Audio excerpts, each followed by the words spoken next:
Alors moi je m'appelle Guillaume, je viens de l'Est de la France, je suis en communauté depuis 15 mois maintenant. Je suis rentré pour des problèmes d'addiction et je vais vous parler de notre communauté.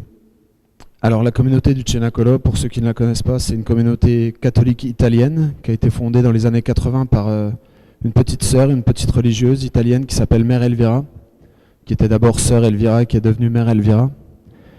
Et je vais essayer de vous raconter son histoire.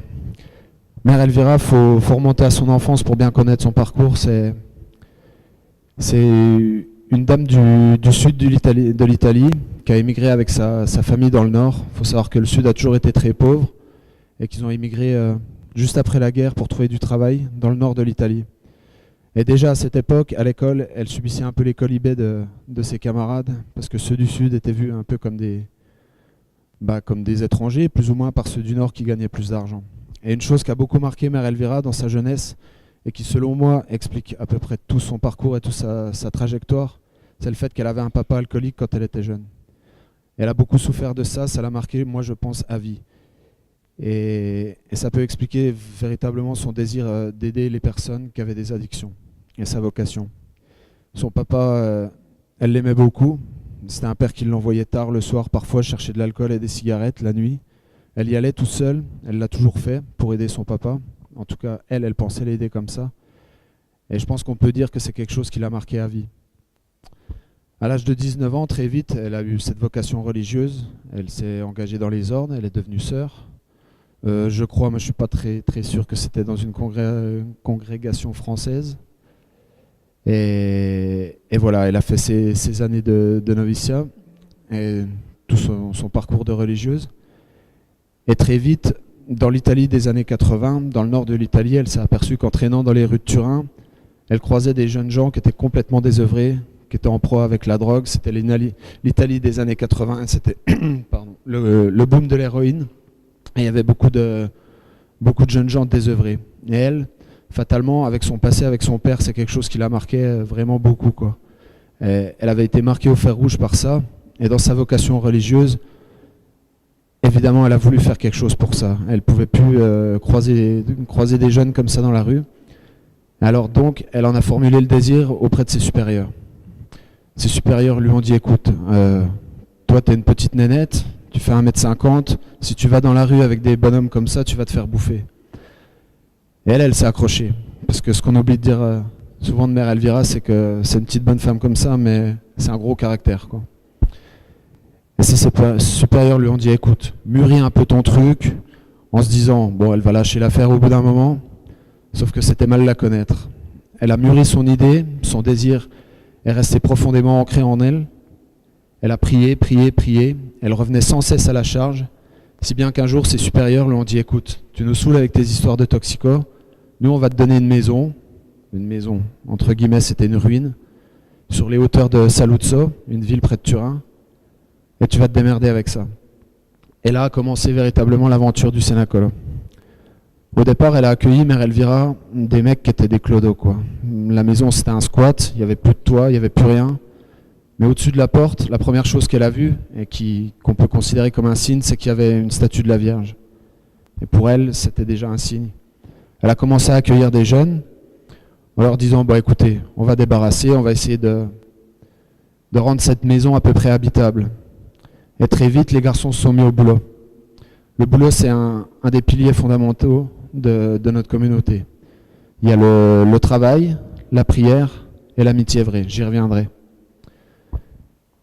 Donc, de fil en aiguille, la maison a commencé à être à peu près potable. Et 1 an après, ses supérieurs, qui n'avaient plus de nouvelles d'elle, se sont dit, bon, qu'est-ce qu'elle devient? On va aller voir. Et ils sont montés sur les hauteurs de Saluzzo, là où il y avait cette maison. Et ils ont eu la grande surprise de découvrir une maison qui était pratiquement nickel, qui avait été refaite par une petite sœur de 1m50 et par une bande de tox. Et ça, c'était déjà sa première victoire, et on peut dire, je pense, le premier miracle du Cenacolo. Ensuite, il faut savoir une chose, c'est que Mère Elvira n'a jamais forcé personne à prier. Et encore aujourd'hui, au Cenacolo, n'importe qui y rentre n'est pas obligé de prier. Un garçon peut rentrer en étant totalement athée, ou musulman, ou que sais-je encore. C'est pas une obligation, la prière. Cependant, c'est quand même un truc fondamental, je pense. Il Il y a des garçons au début de la communauté qui voyaient Mère Elvira s'absenter. C'était quand même une religieuse. Elle avait besoin de prier. Elle s'absentait, ils ne savaient pas où elle allait. Et ils lui ont posé la question, mais qu'est-ce que tu fais? Et Mère Elvira a répondu, moi je vais prier. Je vais prier pour toi, pour toi, pour toi, pour qu'on ait à manger, pour qu'on ait des matériaux pour retaper la baraque, pour qu'on ait de quoi survivre tout simplement. Et je prie aussi pour votre futur.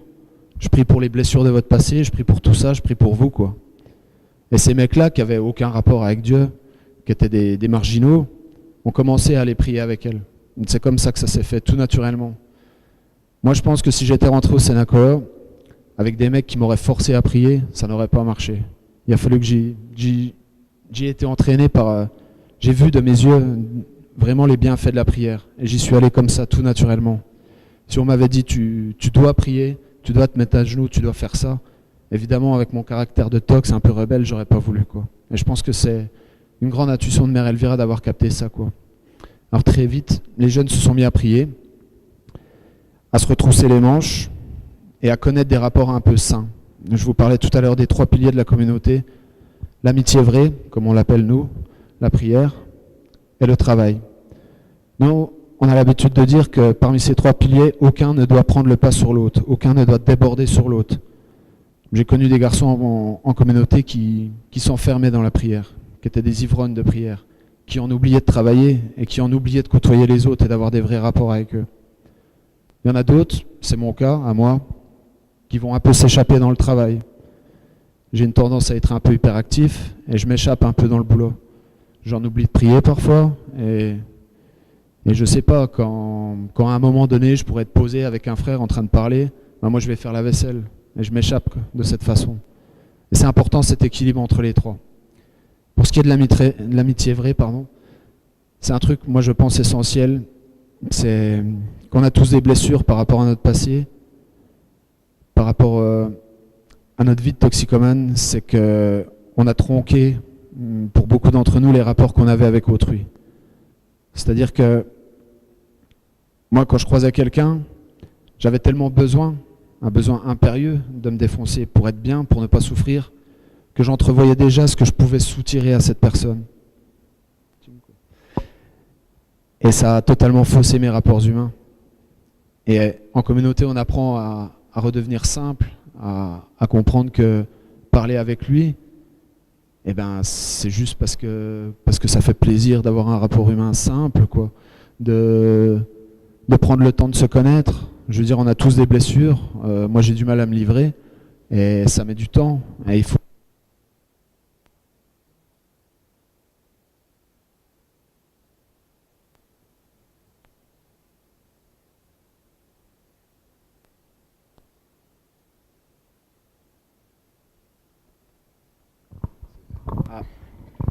Colpa mia.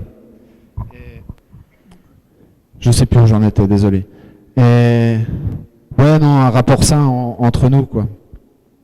De se dire, instaurer un rapport de confiance et d'amitié vraie, c'est vraiment fondamental entre nous, de réapprendre je sais pas, à aimer tout simplement, quoi. Dans notre communauté, il y a un truc qui est véritablement beau aussi, c'est le fait que on subsiste grâce à la providence. Dès le début, Mère Elvira a voulu s'affranchir de toutes les... Comment dirais-je? En Italie, si vous voulez, l'État, il donne du pognon aux associations caricatives pour qu'elles puissent subsister. Et Mère Elvira, tout de suite, n'a pas voulu de ce fric. Elle a dit, si j'accepte le pognon de l'État, il faudra que j'accepte, je sais pas, les assistants sociaux, les psychologues, les médicaments. Et elle, le seul médicament qu'elle voulait, c'était Jésus. Et très vite, ça montre également le fort caractère de ce petit bout de femme. C'est qu'elle a fait son truc en y croyant jusqu'au bout, sans rien d'autre accepter que la providence de Dieu. Donc nous, tout ce qu'on reçoit, on le reçoit par les dons, par ce qu'on nous donne, par ce qu'on veut bien nous donner. Et parfois, quand ça patine, on prie. Moi, je me souviens qu'une fois, il n'y avait plus de farine. C'était moi qui devais faire les pizzas, j'étais bien emmerdé. On a été prié. Et la farine est arrivée. Voilà. Par exemple, et des exemples comme ça, il y en a des tas, des centaines et des centaines. Alors c'est évident que maintenant, au bout de 35 ans, d'existence de la communauté. Il y a des réseaux qui se sont tissés, on ne va pas se leurrer. Il y a tous des gens autour de nous. Mais ce que je veux dire, c'est que ça a vraiment commencé comme ça, par une sorte de grâce de ce que les jeunes ont pu recevoir. Et Mère Elvira disait, quand il n'y a plus rien, il y a 2 fois plus de solidarité, il y a 2 fois plus d'amour, 2 fois plus d'entraide entre nous. Et le fait de galérer, si on n'a pas de café, si on n'a pas de sucre, ok, c'est un peu chiant, mais ça nous renforce entre nous. Et ça, c'était vraiment une belle chose. Et bon, une chose importante que j'aimerais dire aussi ce soir, je sais qu'il y a des parents qui sont très soucieux par rapport à ça, c'est que effectivement la communauté du Cenacolo a accueilli beaucoup de drogués. Je vous ai dit, l'Italie des années 80, c'était le boom de l'héroïne. Il y a également beaucoup d'alcooliques. C'est un problème de société depuis bien longtemps, mais c'est vrai qu'aujourd'hui, on nous demande d'en parler, c'est qu'il y a beaucoup de ravages au niveau des écrans, d'Internet, des paris sportifs, des jeux, de la pornographie également, de tout ce qui découle des nouvelles technologies. Et c'est évident que moi, je suis un vieux de la vieille, je ne sais pas forcément parler de ça, mais je suis amené à côtoyer des jeunes qui ont vraiment des dépendances comme ça.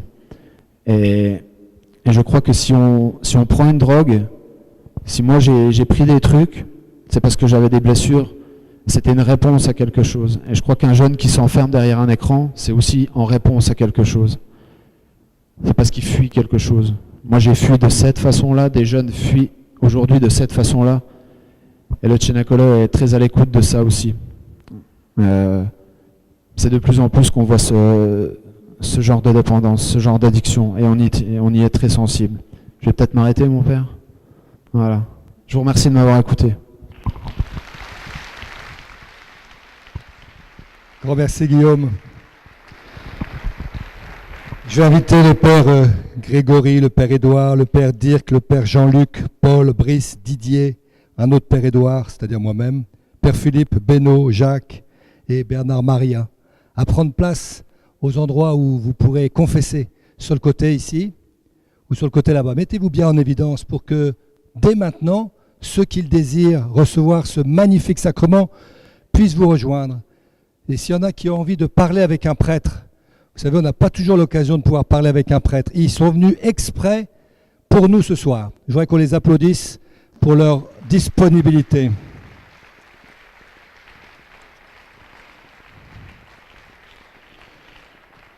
Nous allons entendre des témoignages, déjà sur la communauté du Cenacolo par Guillaume. 3 témoignages vont venir, des témoignages de vie. Alors ce n'est pas le seul chemin pour sortir des addictions. Il n'est pas question ici, ce soir, de parler des thérapies avec médicaments que certains vivent et que nous respectons. Ici, on n'est pas là pour faire la leçon à qui que ce soit. C'est un chemin qui est proposé et qui a été présenté avec beaucoup de simplicité par Guillaume. Donc je vous invite à écouter les témoignages qui suivent avec beaucoup de simplicité de cœur. On peut même demander ça à Saint François d'Assise. Je voudrais aussi dire que nous supportons, et nous, dans le sens supporter comme on supporte une équipe de football, hein, pas comme ça. Hein. On supporte, on est enthousiaste. Et donc depuis lundi, nous nous sommes relayés devant le Saint-Sacrement, depuis lundi 9h jusqu'à demain 18h. Tout ce qui se passe ici est porté par la prière. Et ceux qui parfois pourraient se dire au milieu de nous qu'on est un peu désespérés, n'ayez pas de crainte. Ce soir, il y a un cadeau pour chacun et chacune, donc gardons cette confiance. Donc profitez des prêtres qui sont autour de vous. Et maintenant, j'accueille le témoignage suivant, celui de Kylian. Et nous le confions à la Vierge Marie. Je vous salue Marie, pleine de grâce. Le Seigneur est avec vous. Vous êtes bénie entre toutes les femmes. Et Jésus, le fruit de vos entrailles, est béni. Sainte Marie, Mère de Dieu, priez pour nous pauvres pécheurs, maintenant et à l'heure de notre mort. Amen. Alors bonsoir à tous. Alors moi je m'appelle Kylian, j'ai 22 ans et moi je fais partie de la communauté depuis 2 ans et demi maintenant. D'accord. Donc je suis en communauté depuis 2 ans et demi maintenant Et voilà, je vais essayer de vous expliquer un peu mon histoire, mon parcours, comment je suis arrivé en communauté. Alors moi, je suis issu d'une famille catholique, mais pas pratiquante du tout. Ma mère est très croyante, elle prie beaucoup, mais j'ai appris ça il y a 2 ans, même pas. Et je pense vraiment que dans ma famille, j'ai quand même été baptisé, mais c'était plus un petit peu par principe. Je pense que c'est ma mère qui tenait à le faire, parce que dans ma famille, on a été toujours chrétien, mais je pense que le sens de la foi, il s'est vraiment perdu. Et du coup, moi, j'ai vraiment grandi dans cette famille, mais sans qu'on m'ait jamais transmis cette foi. Une chose importante, je pense, qui m'a marqué en grandissant, c'est que mes parents ils sont divorcés depuis que j'ai 2 ans, et donc je les ai jamais connus ensemble. J'ai toujours l'image de mes parents séparés en fait. Et j'ai un peu souffert du manque paternel, parce que j'ai beaucoup grandi chez ma mère, je voyais moins souvent mon père. Et même quand je voyais mon père, j'ai jamais appris à créer des rapports avec lui, à vraiment instaurer un dialogue. Et une autre chose qui m'a fait un petit peu souffrir, je m'en suis rendu compte plus tard, c'est que je vivais pas dans une grande maison avec beaucoup d'argent. Il arrivait des fois qu'on ait des fins de mois un peu plus dures. Et j'ai pas toujours été vraiment dans les meilleurs endroits, on va dire. Et tout ça, ça m'a fait grandir un peu, pour moi, d'une manière normale. Hein, je m'en suis pas rendu compte quand j'étais jeune. C'était un peu, pour moi, la vie a été comme ça et ça s'arrêtait là. Mais comme je disais, chez moi, on m'a jamais appris à parler de ce que je vivais. J'ai jamais appris à dire ce qui allait pas. Quand on me demandait comment ça allait, moi je disais juste, bah ça va, tranquille, normal quoi. Mais j'osais pas dire que, en fait, ça allait pas du tout. Qu'à l'école, j'arrivais pas à me concentrer, qu'il y a des choses que je comprenais pas dans ma vie. Jamais appris à extérioriser ça. Et je pense qu'en grandissant, je prends toujours l'image d'un sac. Un sac, on peut toujours le remplir jusqu'à un certain point. Mais si on le remplit trop, il finit par éclater. Et moi, je pense que c'est un peu ce qui m'est arrivé. Quand j'avais 13 ou 14 ans, pendant les vacances scolaires, je me suis retrouvé seul chez moi. Je me suis vraiment rendu compte que j'avais vraiment une haine à l'intérieur de moi. Une haine contre le monde, contre ma vie, une vie que j'avais pas choisie. Je me rendais vraiment compte de toutes les choses négatives que je pouvais voir autour de moi. Et je pense que je me suis un peu enfermé là-dedans. Et ça m'a vraiment fait un peu péter un plomb, quoi. Et à ce moment-là, je me suis dit que j'allais trouver un moyen de m'échapper de tout ça, que j'allais plus vouloir souffrir de tout ça. Et à ce moment-là, j'avais vraiment un bon ami à moi, que je connaissais depuis assez longtemps, mais qui était plus âgé que moi. Il avait 2 ans de plus. Et lui, ça a vraiment été un peu comme le grand frère que j'avais pas. Ça a vraiment été un petit peu l'exemple que je voulais suivre. Et ce gars-là, il sortait souvent, il fumait, il buvait, il avait plein de potes autour de lui. Et moi, je me suis vraiment dit, bon, bah, pourquoi pas moi aussi. Et je suis sorti vraiment en cherchant quelque chose, je pense. Et en sortant déjà les premiers soirs, bah, j'ai directement commencé à fumer, que ce soit les clopes ou les joints. Et vraiment, je pense qu'à ce moment-là de ma vie, je peux encore, même aujourd'hui, je pense que c'était un petit peu les plus beaux jours de ma vie, quoi. Je faisais ce que je voulais, je rentrais quand je voulais, personne ne me disait ce que je devais faire. Et vraiment, je pense que j'arrivais vraiment à plus penser à toutes les choses qui me faisaient souffrir, simplement. Mais je me suis vite rendu compte qu'au début, c'était une fois par semaine. Après, c'est devenu presque tous les jours, puis tous les jours, mais assez rapidement. Et j'étais toujours avec des personnes plus âgées que moi parce que je me sentais plus fort aussi. J'étais un peu comme le petit frère de tout le monde, le mec qui faisait comme tout le monde, mais un peu plus doucement parce qu'il était plus jeune. Mais indirectement, je suivais toujours le mouvement un peu. Et je me suis vraiment rendu compte que je pensais avoir trouvé un peu la famille que j'avais pas chez moi. J'étais avec des gens de qui je me sentais compris, qui vivaient dans le même endroit que moi, qui avaient plus ou moins les mêmes problèmes familiaux. Mais de ça, on n'en parlait jamais. Nous, tout ce qu'on faisait, c'est s'amuser ensemble, sortir, et ça s'arrêtait là. Et j'ai continué à grandir comme ça, et puis au fur et à mesure des années, petit à petit, quand moi j'avais 15 ans, ben, mes potes ils en avaient 17, 18. Du coup, eux, ils prenaient d'autres drogues. Ils prenaient des drogues de soirée, ils sortaient plus souvent. Et moi, j'ai suivi aussi. Pour moi, dans ma tête, j'étais pas moins âgé qu'eux. Pour moi, j'étais comme eux, tout simplement. Donc je faisais comme eux. Et je me suis dit, mais il n'y a pas de mal à tout ça. Puisque de toute façon, je prends ça une fois, puis après j'en prends plus pendant toute la semaine, pendant 2 semaines, et je passe juste une bonne soirée avec mes potes. Mais je voyais pas vraiment le mal de ce que je faisais, parce que tous les gens autour de moi le faisaient aussi, Et pour moi, c'était normal, quoi. Et petit à petit, en grandissant encore, j'ai vraiment commencé un petit peu à enlever toutes les limites que j'avais. Je voulais plus rien me refuser. Tout ce qui me donnait envie, je réfléchissais même pas, je le faisais. Et du coup, à 16 ans, j'ai touché à des drogues beaucoup plus fortes aussi. Et tout le temps en changeant un petit peu mon cercle d'amis. C'était toujours des personnes plus âgées, toujours un cran au-dessus. Et jusqu'au jour où j'ai touché pour la première fois à des drogues beaucoup plus fortes et où je suis vraiment resté accro. Mais je pense que même à ce moment-là, moi, je me voilais un peu la face. Pour moi, j'étais pas accro, j'étais pas un drogué, j'étais juste un jeune qui s'amusait tout simplement. Et donc j'ai continué à grandir comme ça quand même, et je pense jusqu'à mes 18 ans, en descendant toujours plus bas la pente. Et quand quelqu'un commençait à se rendre compte un petit peu que j'allais pas bien, quand quelqu'un me disait que regarde, ça va pas, tu es en train de vraiment de descendre une pente, tu n'arriveras pas à te rattraper, quoi. Tu es en train de rater ton apprentissage, tes diplômes, ça peut pas bien se passer comme ça. Et moi, ces personnes-là, je les évitais, parce que pour moi, en fait, c'était des gens qui voulaient juste m'empêcher de m'amuser, et je voulais pas les écouter tout simplement. Et à 18 ans, je me suis retrouvé à réussir, moi je dis souvent ça, c'est le seul diplôme que j'ai réussi dans ma vie en quelque sorte, ça a été le permis de conduire. Tout le reste après j'ai raté. Je suis descendu vraiment très bas, j'ai raté mon apprentissage, j'ai pas eu mon bac, j'ai perdu mon travail. Ma mère voulait plus de moi parce qu'elle m'a dit bon regarde, soit tu arrêtes de te droguer, soit tu peux pas rester ici parce que tu fais rien, tu vas pas bien, quoi, faut que tu te fasses aider. Et du coup, j'ai choisi de ne pas rester chez moi, puisque je voulais pas écouter ce que les autres ils me disaient. Même mon ex, elle voulait plus de moi parce qu'elle ne se droguait pas, elle comprenait pas ce que je faisais. Elle a essayé de m'aider par tous les moyens possibles et imaginables, mais moi je voulais pas l'écouter tout simplement. Et jusqu'au jour, à la veille de mes 20 ans, où j'ai vraiment fait le bilan de ma vie. Et je me suis rendu compte que j'avais tout raté, quoi. Pour moi, j'étais arrivé au fond du trou, j'avais essayé les traitements de substitution, ça n'avait pas marché. J'avais essayé de faire des cures, d'arrêter à la dure, d'arrêter seul, d'arrêter avec des gens, mais rien qui fonctionnait, quoi. Et pour moi, je me suis dit, c'est peut-être ça ma vie en fait. Peut-être que je suis voué à finir comme ça. Peut-être que quand je suis né, le seul but de ma vie, c'était ça. Bien m'amuser, tomber dans la drogue et juste finir comme ça. Et moi, je pense que j'ai vraiment eu de la chance. C'est que malgré tout ce que j'ai pu faire dans le passé, malgré tout le mal que j'ai pu faire à ma famille, ma mère, elle a quand même accepté de m'aider. Et elle m'a dit, bon, regarde, si vraiment tu veux, moi, je te reprends à la maison pour 1 ou 2 semaines, mais après, il faut que tu te fasses aider. Nous, on a tout essayé, ça n'a pas marché, il faut vraiment que tu te fasses aider par quelqu'un d'autre. Et moi, je me suis vraiment dit, s'il reste une solution, pourquoi pas essayer, quoi. Mais au fond de moi, je pense que j'y croyais pas vraiment.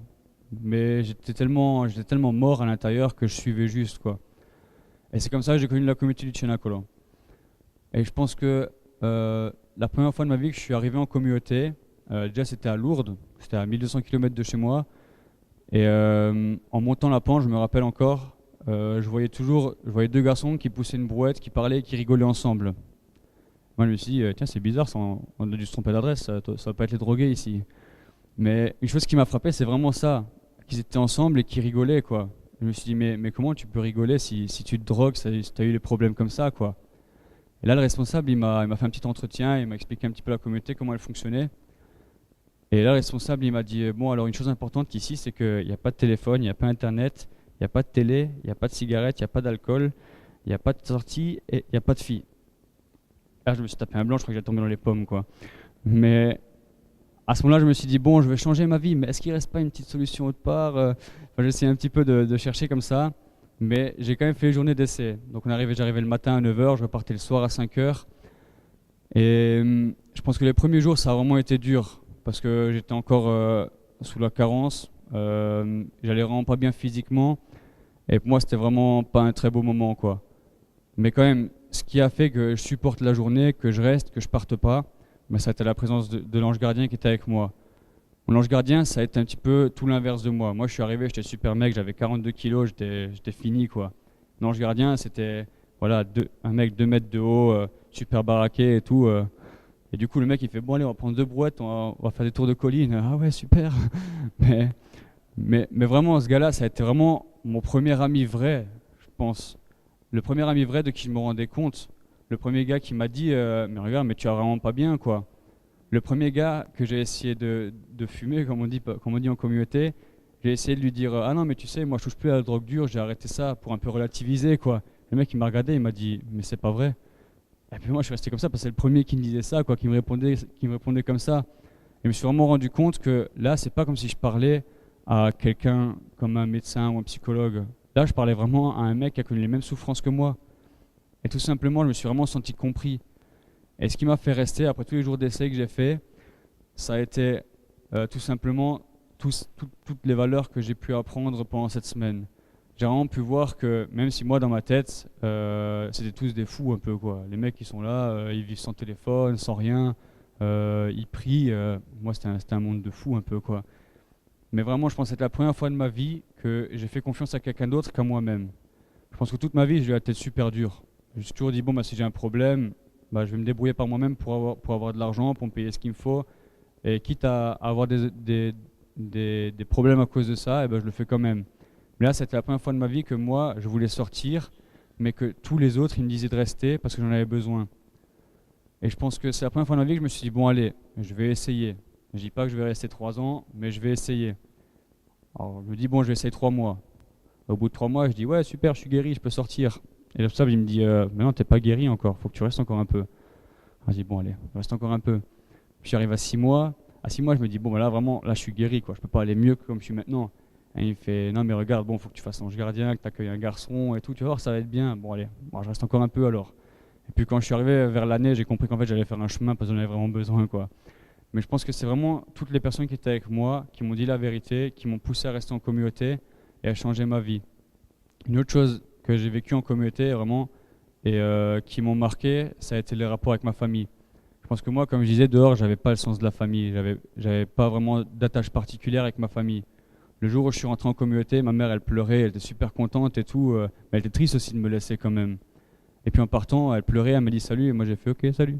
Tout simplement comme ça. Je me suis vraiment rendu compte que j'avais vraiment plus de sentiments pour ça. Quand je suis rentré en communauté, on disait que j'étais vraiment indifférent à tout. Et petit à petit, j'ai vraiment appris à redécouvrir ces sentiments que j'avais. J'ai vraiment appris que ma famille, même si moi je la voyais pas, mais elle était là et je l'ai fait souffrir. Du coup, j'ai aussi appris à demander pardon pour tout ce que j'ai pu faire. Et tout simplement, je pense qu'au jour d'aujourd'hui, j'ai réussi à faire trouver la foi à mon père, à quelques personnes de ma famille. Maintenant, mes parents, ils viennent quand même ensemble aux réunions, aux rencontres où on peut se voir. Et je vois vraiment qu'en fait, en faisant ce chemin-là, j'arrive vraiment à faire cheminer ma famille aussi et à apprendre à la connaître tout simplement. Bon, je pense que j'arrive à la fin, donc voilà, c'est simplement les valeurs que la communauté est en train de m'apprendre et qui me permettent de changer depuis 2 ans et demi ma vie. Et voilà, je vous remercie pour l'écoute.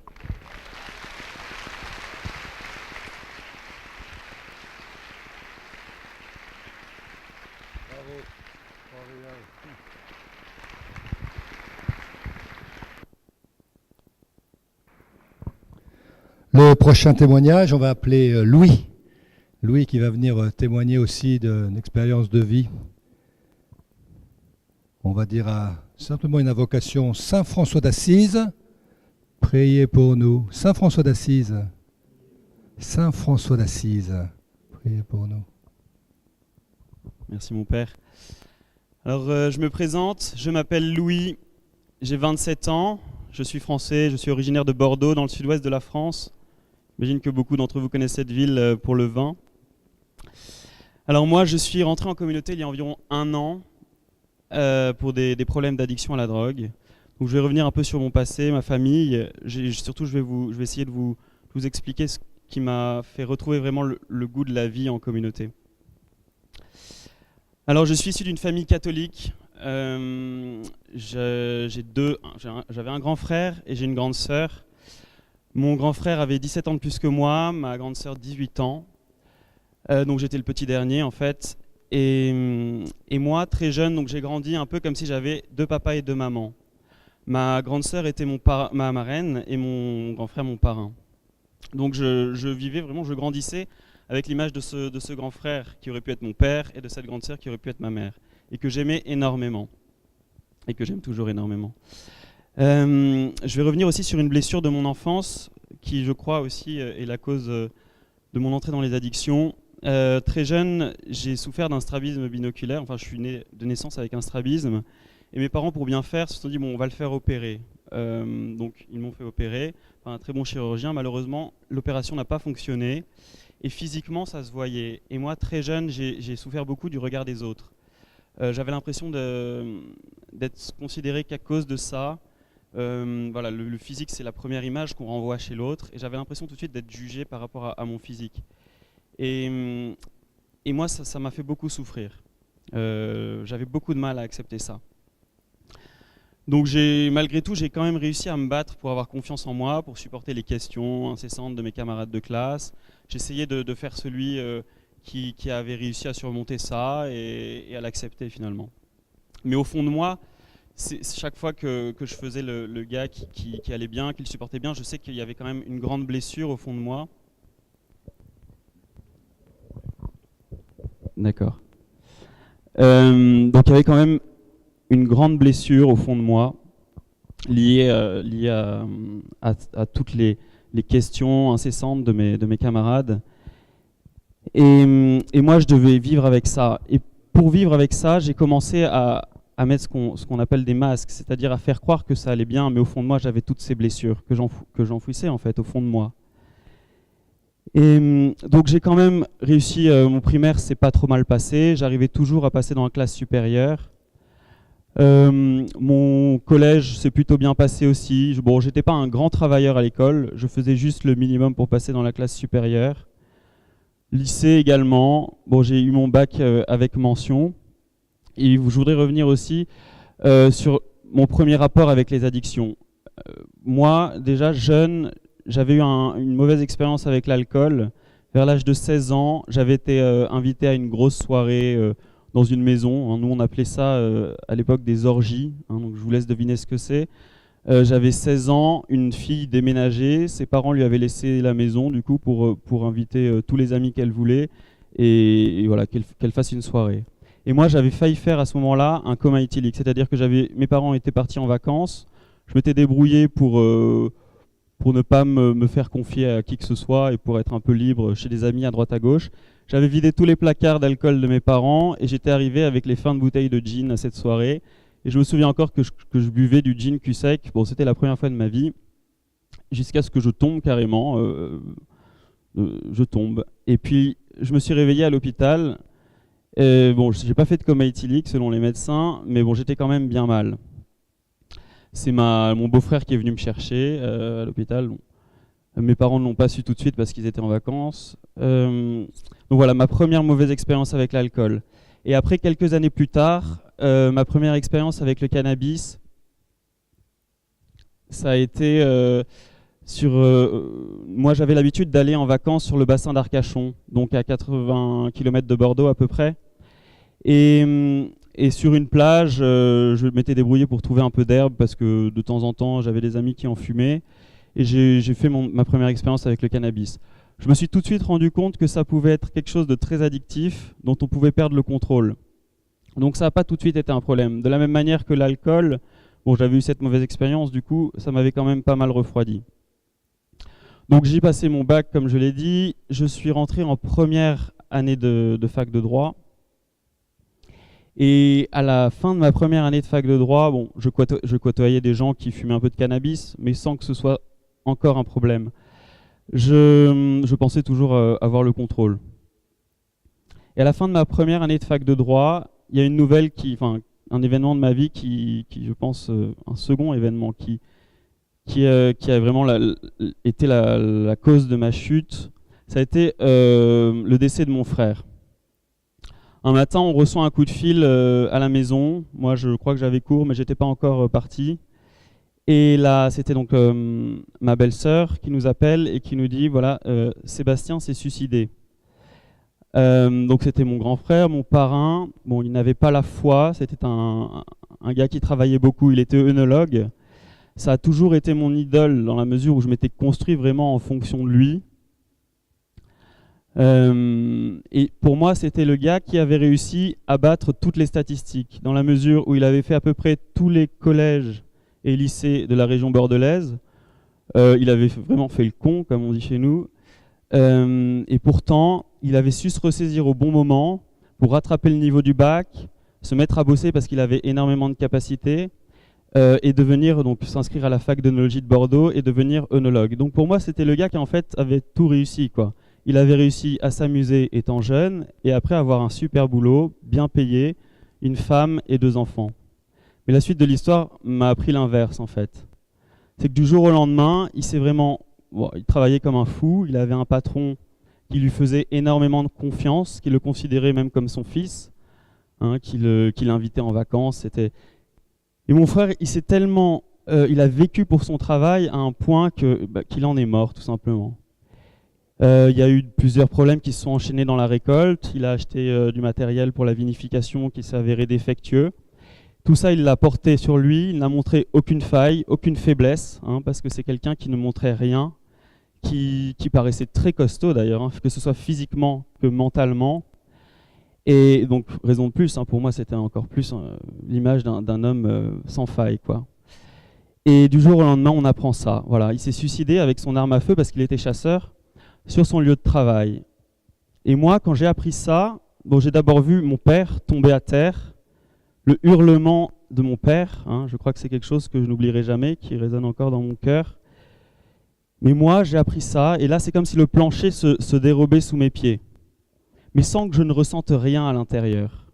C'est une sensation très étrange. C'est-à-dire que je n'arrive à rien extérioriser, je ne verse aucune larme, mais le plancher se dérobe sous mes pieds. Et là, qu'est-ce qui s'est passé? Bon, ma famille était effondrée. Moi, j'ai continué mon année de droit, un peu comme si de rien n'était. J'ai voulu faire le mec fort, en fait. J'ai continué et j'ai réussi à avoir ma première année de droit. Hein, je me demande comment j'ai fait, mais je pense que c'est aussi le signe qu'il y a quelque chose qui ne s'est pas fait en moi à ce moment-là. J'aurais dû crier, comme mon père, j'aurais dû extérioriser quelque chose, mais je ne l'ai pas fait.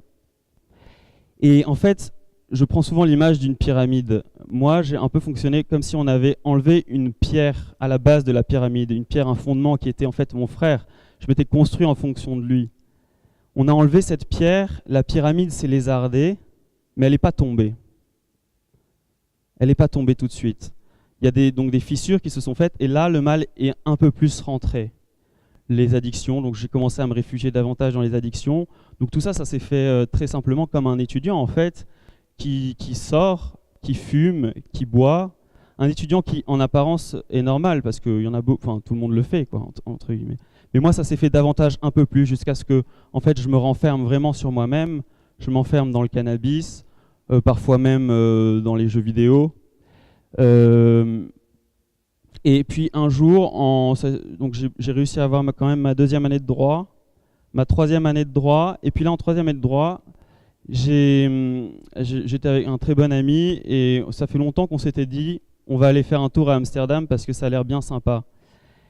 Et du jour au lendemain, avant de passer mes rattrapages, parce que j'étais quand même malheureusement au rattrapage, je me suis dit, bon, je vais partir à Amsterdam. Donc du coup, j'ai piqué du fric à mes parents, et avec cet ami, on est parti à Amsterdam.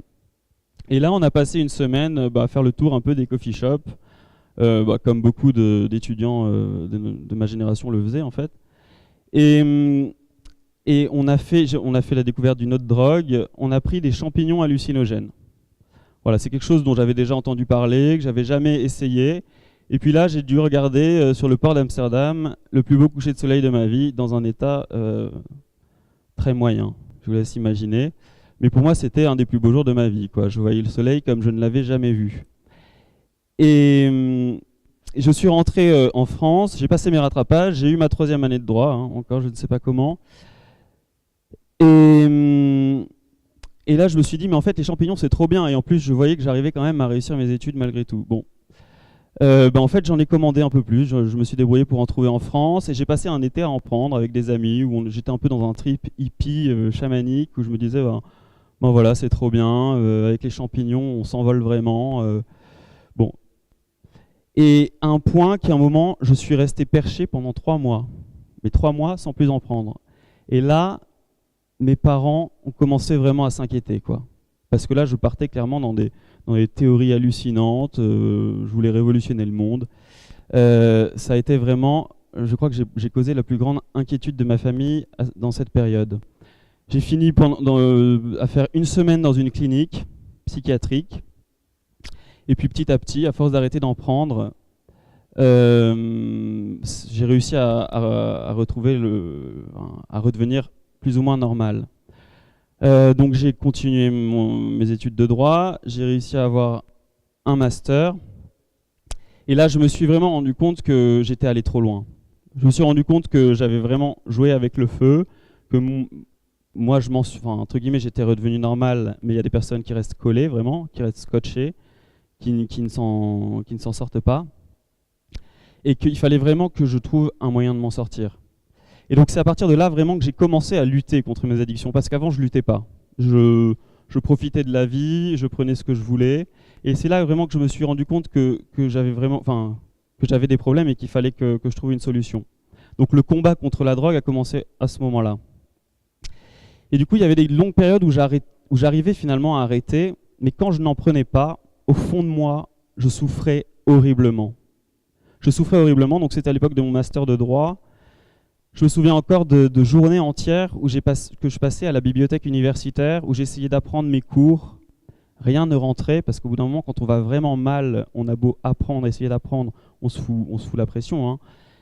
Et ben rien ne rentre. Le corps, il peut plus apprendre. Et puis en plus, bon, j'avais quand même pas mal joué avec. Et donc je me souviens vraiment de situations. Le soir, je rentrais chez moi en pleurs, quoi. J'arrive plus, je suis fini. Pourtant, je consommais plus rien. J'étais là, mais qu'est-ce qui se passe, quoi. En fait, je suis vraiment allé trop loin, quoi. Je suis arrivé à un stade où j'arriverai plus jamais à étudier, j'arriverai plus jamais à être heureux, j'arriverai jamais à avoir un travail comme les autres, à fonder une famille, parce que moi, je sentais que j'étais en morceaux au fond de moi.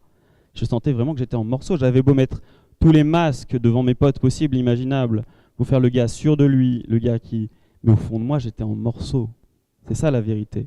Et je le savais très bien, je le sentais. Et j'avais beau le dire aux autres, mais les autres me disaient, mais arrête, t'es pas en morceaux, regarde. Ok, t'as fait des conneries, mais tu t'en es remis là, t'es bien. Mais au fond de moi, je me sentais pas du tout bien. Les peu de personnes à qui j'osais en parler essayaient de me dire, mais non, ça va aller. Et mes parents les premiers. Mais moi, je sentais que j'étais vraiment mal. Je sentais que j'en pouvais plus, en fait. Que j'avais même plus envie de vivre. Et que j'avais même plus la force de porter tout ce qui me faisait souffrir. J'avais plus cette force. Et un jour, ma maman m'a dit, moi j'ai donc des parents chrétiens, catholiques, qui ont toujours pratiqué. Maman qui avait l'habitude d'aller en pèlerinage à Lourdes tous les ans pour s'occuper des malades avec l'hospitalité bordelaise. Elle a vu que j'étais vraiment mal, parce qu'une mère, ça a quand même un sixième sens pour sentir ça. Même si je ne lui disais pas, elle a vraiment senti. Et du coup, elle m'a dit, voilà Louis, je sens que tu vas pas bien, est-ce que tu veux venir avec moi à Lourdes ? Pour moi, il faut dire que je m'étais totalement éloigné de la foi. Pour moi, ça ne voulait plus dire grand-chose. Je crois qu'au fond de moi, après, je peux dire que oui, j'avais toujours une petite flamme, mais tellement enfouie que c'était presque rien. Mais j'avais tellement, pour moi, tout essayé. Pour moi, je me suis dit, vas-y, j'essaye parce qu'il n'y a plus d'autre chose. En fait, je ne voyais plus rien qui pouvait m'aider. Donc j'ai été à Lourdes, je l'ai accompagné pendant une semaine. Vraiment, j'ai mis mes problèmes, entre guillemets, j'ai essayé de mettre ma souffrance entre parenthèses. Et j'ai vraiment essayé de me consacrer à ceux qui, en apparence, étaient plus mal que moi. Mais en vérité, c'est pas vrai. Ces personnes avaient beau avoir un handicap physique, j'étais bien plus mal qu'elles, en fait. J'étais bien plus détruit que ces personnes. Et c'est elles qui m'aidaient le plus. Et moi, en fait, quand j'ai recommencé à retrouver le goût un peu de la vie, pendant cette semaine où je voyais un sourire sur le visage de ces personnes, je me disais, mais en fait, je peux encore servir à quelque chose. J'arrive avec ces personnes vraiment à vivre quelque chose de vrai. Parce que quand on est passé par les addictions, on n'a plus aucun rapport vrai avec personne. Lorsqu'on considère une personne, c'est uniquement par rapport à ce qu'elle pourrait nous apporter. C'est uniquement parce que voilà, elle va m'aider par rapport à ça ou ça, mais rien n'est gratuit en fait. Dans le monde, il y a peu de choses qui sont gratuites. Et là, pendant cette semaine, j'ai eu vraiment la sensation de vivre quelque chose de vrai avec ces personnes. Et j'ai vraiment commencé à retrouver vraiment le désir de vivre, chose que je n'avais plus du tout. Et pendant une semaine, donc, j'étais en train de renaître en fait. C'était le tout début de ma renaissance, c'était presque rien, mais c'était déjà quelque chose. Et le dernier jour, moi qui n'avais plus la foi, je me suis mis à genoux devant la grotte de Lourdes et j'ai fait une prière, j'ai dit, voilà Seigneur, c'est beau tout ça, c'est très très beau. Moi je sens que vraiment tu m'as donné quelque chose là. Mais je sais très bien comment ça va se passer. Moi je vais repartir dans ma ville, je vais retrouver mes fréquentations, je vais retrouver certainement ma vie étudiante. Mais qu'est-ce qui va rester de tout ça ? Qu'est-ce qui va rester ? Est-ce qu'il y a un espoir pour moi ? Et le lendemain, il y a un jeune prêtre de la communauté de l'Emmanuel avec qui j'avais sympathisé un peu pendant la semaine, qui est venu me voir et qui m'a dit « Voilà Louis, je viens de voir parce que nous cherchons des chefs scouts. Je dis, mais j'ai jamais fait de scoutisme de ma vie. Il m'a dit, c'est pas grave, nous, on va t'apprendre. Et là, clairement, j'ai senti au fond de mon cœur, parce que parfois Dieu nous parle comme ça, hein. À l'intérieur de nous, on sent qu'il y a quelque chose qui se joue dans notre vie. Et là, j'ai senti clairement que c'était la réponse à ma prière de la veille. Très bien, tu demandes de l'aide, mais si tu ne l'acceptes pas, ne te plains pas après de ne pas en avoir reçu. Donc moi qui n'avais jamais fait de scoutisme de ma vie, moi qui m'étais éloigné de l'église, de la foi, je me suis dit, allez, je prends le pari, je le fais. Et du coup, pendant 3 ans, avec ce prêtre qui a vraiment commencé à m'initier au scoutisme, j'ai retrouvé des joies très simples, des choses que j'avais totalement oubliées. J'avais totalement oublié qu'on pouvait passer un week-end heureux, sans prendre de drogue, sans prendre d'alcool, en s'occupant de jeunes. Ça, je ne l'avais jamais fait de ma vie, en construisant des cabanes dans la forêt. Et finalement, c'est une enfance que moi, je n'avais pas eue. Parce que les enfants, ils sont faits pour vivre comme ça. Ils sont faits pour trouver leur joie dans des choses simples, dans la nature, et pas dans des plaisirs artificiels, en fait, hein, auxquels on est énormément confronté aujourd'hui. Moi, en fait, j'ai commencé à vivre comme ça, dans la simplicité, en encadrant des camps, en construisant des cabanes, en découvrant la prière, en découvrant les chants, en prenant la guitare, d'une manière très très simple. Et en fait, pendant 3 ans, en tant que chef assistant, j'ai recommencé à vivre, à être heureux, à trouver un sens à ma vie. Parce que moi, en fait, j'avais beau encadrer, j'étais leur chef, entre guillemets, mais c'est eux qui m'apportaient tout. C'est eux qui me donnaient tout. C'est leur sourire qui me faisait dire au fond de moi, bah voilà en fait pourquoi Dieu m'a créé. Il m'a fait pour vivre comme ça, dans la joie, dans des choses très simples. J'avais vraiment la sensation d'être dans la vérité. Je n'avais jamais, en fait, été dans la vérité de toute ma vie. Et ça, c'est la première fois, en fait, que j'ai goûté à la vérité. C'est en vivant simplement avec des personnes comme ça, en cherchant Dieu, à travers les belles choses de la création, de la nature. Parce que vraiment, si on passe une journée en forêt, qu'on contemple 2 secondes la magnificence d'un arbre, d'une feuille, toute l'intelligence suprême par laquelle ça a été fait, mais je vous assure que si on se pose 2 secondes, on découvre Dieu. On découvre Dieu parce que ça nous dépasse tellement, cette magnificence. Nous, on n'est rien par rapport à tout ça. Et donc, j'ai commencé à découvrir Dieu comme ça. Pendant 3 ans, j'ai eu un père spirituel qui m'a beaucoup aidé. Et j'ai fait une dernière année de chef. J'ai encadré, donc j'étais chef de troupe. Et à la fin de cette année, malheureusement, j'étais resté dans la région bordelaise et je n'avais pas réussi à rompre avec toutes mes addictions. J'avais toujours des moments de rechute. Et ça, je pense que c'est quelque chose qui est très caractéristique des addictions, notamment de la drogue. C'est que si on ne coupe vraiment pas avec ses relations, si on ne change pas de région, c'est très très difficile. La drogue, c'est vraiment comme une pieuvre. On fait 3 pas en arrière, on est repris d'un autre côté. C'est vraiment atroce. Il faut vraiment l'avoir vécu pour le comprendre. Et donc du coup, j'ai commencé à m'en sortir comme ça. Et mon père spirituel m'a dit, voilà Louis, tu peux faire un pas en plus, parce que tu t'es pas sorti de tout. Pourtant, tu as essayé, le scoutisme t'a beaucoup épaulé, mais tu peux faire un pas en plus. Il m'a conseillé de rentrer dans la communauté du Tchénakolo, que j'avais découverte à travers un témoignage à Medjugorje lors d'un pèlerinage. Et moi, j'ai tout de suite accepté parce que, même si au début, je me suis dit, je réessaye quand même une fois tout seul, mais j'ai réessayé, mais ça n'a pas marché. Et du coup, je me suis dit, je vais vraiment faire le pas, quitter vraiment ma vie, mes parents, ma famille, pour m'en sortir, pour vraiment faire le choix de m'en sortir, de renaître complètement. Et donc j'ai voulu vivre cet exode, hein, on parle parfois d'exode, c'est-à-dire de quitter vraiment tout mon environnement, hein, ce qui m'a conduit à me droguer, tout ça, de m'éloigner de mes proches, de ma famille, pour venir vivre dans la communauté, pour vraiment aller vraiment au fond de ce chemin de vérité. Et dans la communauté, j'ai commencé un chemin intérieur, du moins j'ai prolongé ce chemin intérieur, en vivant la vérité avec les frères et surtout avec le Christ. Ce qui caractérise la communauté, comme certains ont dû vous en parler, c'est de longs moments de prière personnelle. Hein. Ça arrive, on prend une demi-heure d'adoration. On essaye de prendre une demi-heure d'adoration personnelle toutes les nuits ou tous les matins. Et là, vraiment, avec l'aide de Jésus, on redescend sur toutes les blessures qui nous ont fait le plus de mal. On apprend à se connaître soi-même, on apprend à connaître ses faiblesses, on apprend aussi à découvrir les masques qu'on a mis pour les cacher.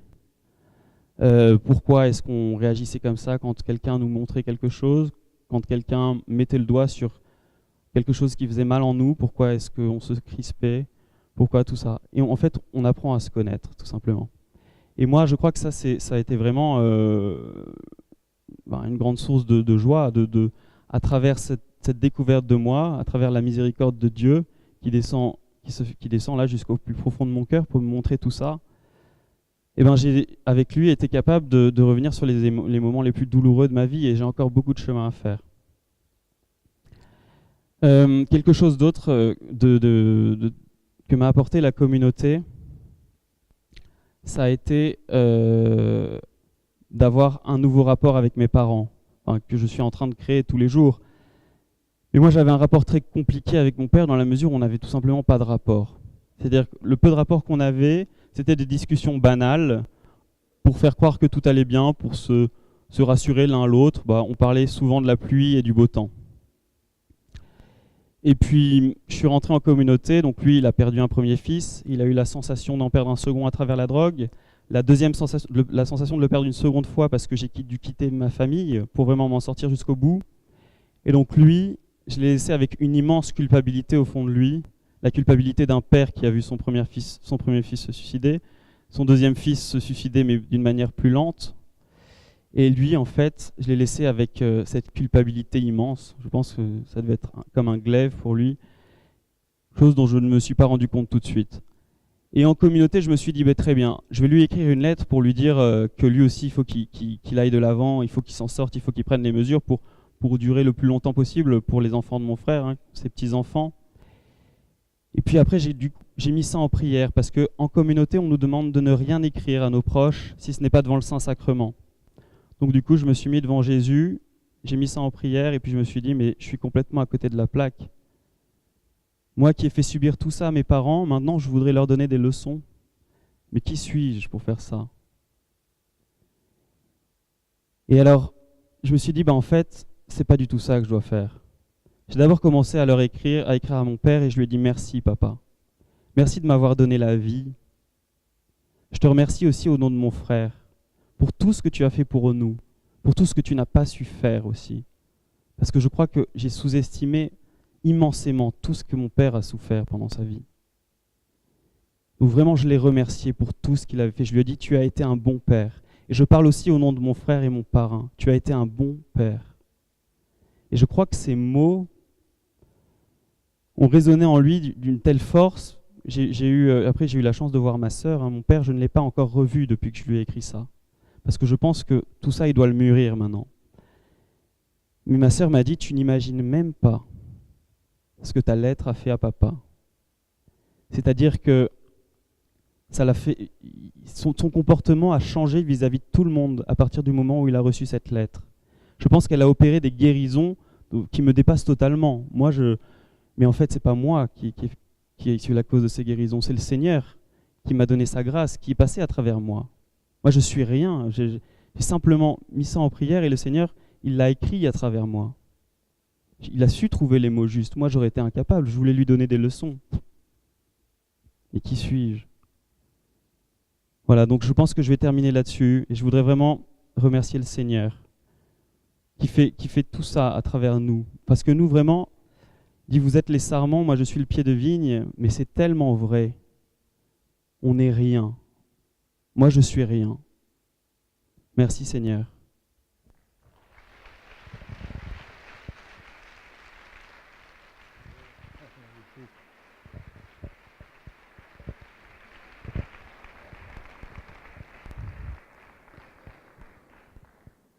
On va poursuivre notre soirée. Je voudrais simplement dire que à la sortie de l'église, il y aura des boîtes bleues. Vous avez entendu que la communauté du Tchéna Kolo vit de la providence.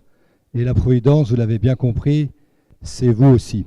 Sachez que tout ce qui ira dans les boîtes bleues couvrira les frais de cette soirée, mais tout ce qui restera sera pour le Cenacolo. Et il y a déjà eu une grande générosité mardi dernier, et on peut encore soutenir cette belle communauté, et nous sommes heureux d'avoir entendu ce magnifique témoignage de Louis.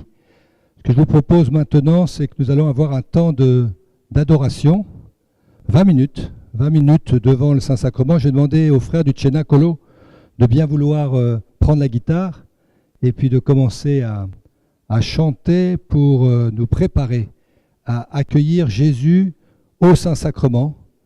Et je voudrais vraiment vous exhorter à plonger les uns et les autres dans le cœur du Christ.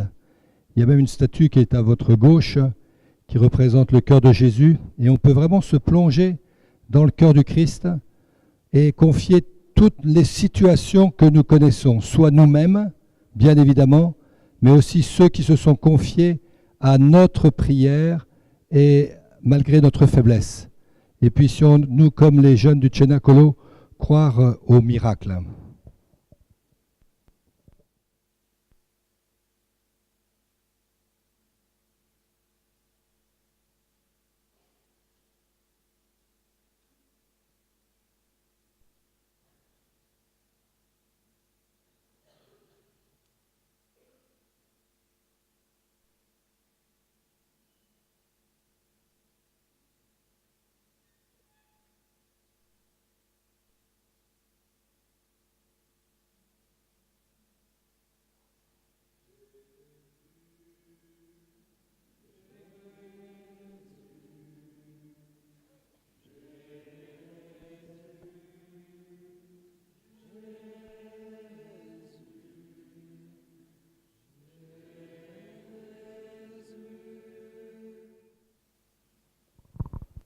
Nous pouvons nous asseoir.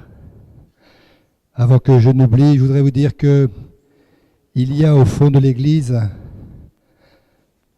une table où il y a des livres qui sont disponibles. Ça s'appelle L'étreinte. C'est un livre sur le Cenacolo, sur Mère Elvira, sur un cheminement, sur le cheminement qui nous a été proposé par les jeunes qui nous ont parlé ce soir. C'est un bon moyen de connaître et de faire connaître cette communauté du Cenacolo. Comme vous l'avez pu le voir, c'est toujours quelqu'un qui a introduit un de ces jeunes auprès de cette communauté. Alors, l'adoration se poursuit actuellement dans l'église en bas, jusqu'à demain soir 18h.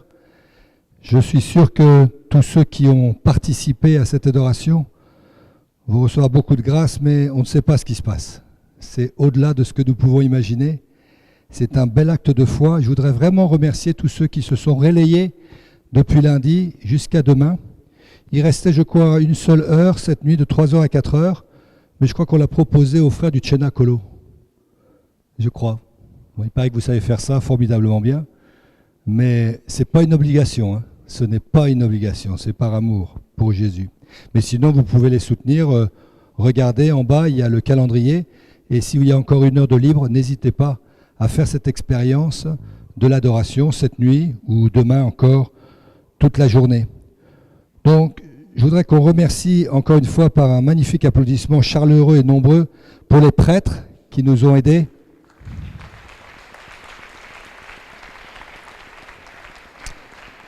Et aussi pour ces jeunes qui se sont livrés un petit peu à nous, qui ont donné leur témoignage, qu'on peut vraiment les encourager par nos applaudissements.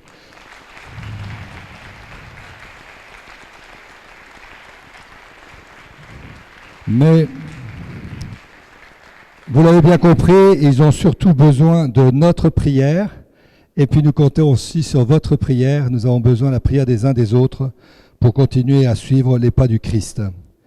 Je vous l'ai dit, il y a des boîtes bleues donc au fond de la chapelle pour justement être la providence pour le Cenacolo ce soir. Donc soyez vraiment généreux. Je voudrais dire un grand merci à quelqu'un qui se cache derrière sa caméra, qui s'appelle Raphaël, je crois. Hein, oui, Raphaël. Voilà, donc il a enregistré les conférences, il a pris ça en film et je crois que dès ce soir, vous pouvez aller, ou demain peut-être, vous pourrez aller voir sur YouTube, puisqu'on a une addiction aux écrans, je crois. Donc vous pourrez aller voir sur YouTube les témoignages déjà de mardi soir et puis viendra par la suite les témoignages de ce soir. Je voudrais aussi remercier Bernard, un DJ qui est par là, Bernard, et qui est avec cette association qui s'appelle Platinum Events, d'avoir assuré le son gratuitement ici dans cette église.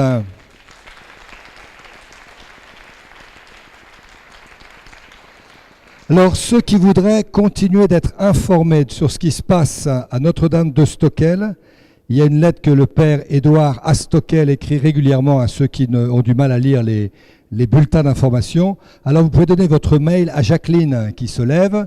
Voilà, vous la voyez. Et si vous avez envie de donner votre mail pour avoir des informations de ce qui se passe ici, eh bien, vous le donnez à Jacqueline et vous recevrez une lettre du père Édouard à Stockel. Voilà, je voudrais maintenant faire un appel très important.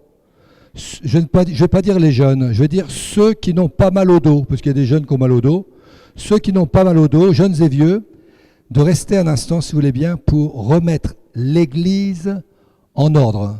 Mais cela, ça va venir juste maintenant, après avoir dit un beau « Je vous salue Marie » d'action de grâce, parce que vous avez déjà été bénis par le Saint-Sacrement, donc je ne vais pas le refaire. Ça serait vraiment dire que Jésus, il n'a rien fait, là, non, ça va pas du tout. Donc vous avez été bénis. On se confie maintenant à la Vierge Marie. Et si vous voulez bien, s'il vous plaît, qui pourrait aider pour ranger l'église? Qui peut lever la main? Ça va me rassurer tout de suite parce que sinon je vais me sentir très mal.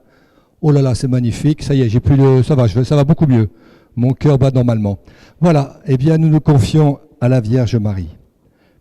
Je vous salue, Marie, pleine de grâce. Le Seigneur est avec vous. Vous êtes bénie entre toutes les femmes, et Jésus, le fruit de vos entrailles, est béni. Sainte Marie, Mère de Dieu, priez pour nous pauvres pécheurs, maintenant et à l'heure de notre mort.